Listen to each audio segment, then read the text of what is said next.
In this session, I want to talk about our positioning. May sound quite strange, but at the end of the day, we're all brands. We're all selling ourselves in some shape or form. And the more value we can add, the more we are valued, and hence the more we are paid. So it's really quite important that we work out what is our competitive point of difference.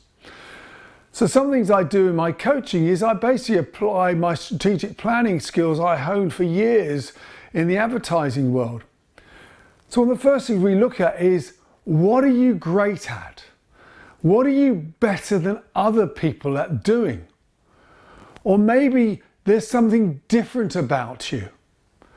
And I'll often at this point sort of bring in what I call the timeline.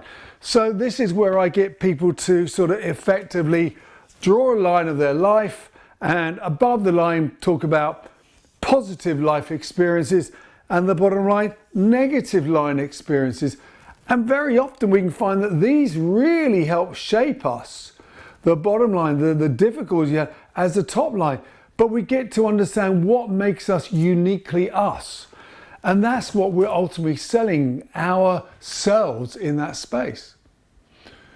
And then I'm really keen to look at, what are you passionate about? What really motivates you? Because where we are passionate about something, we put immense amount of energy into it, and we ultimately become really good at that. And then ultimately we've got to see, of all this stuff that we're really good at, what's important for your client, your customer, your boss, your organization, to say, hey, this is what you want, and I'm really good at doing this.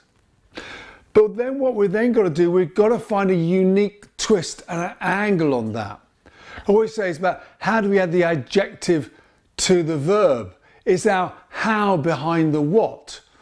Or in some cases, it's the why behind the what. You know, what's our purpose? Why are we doing all this stuff?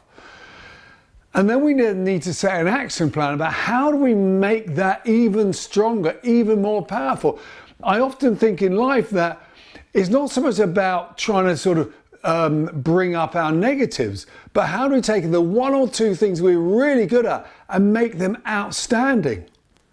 My view is, outstanding people don't do outstanding things. They do ordinary things extraordinarily well. So we've got to work out, what is our point of difference, and really build it and build it and build it. That's going to be our positioning.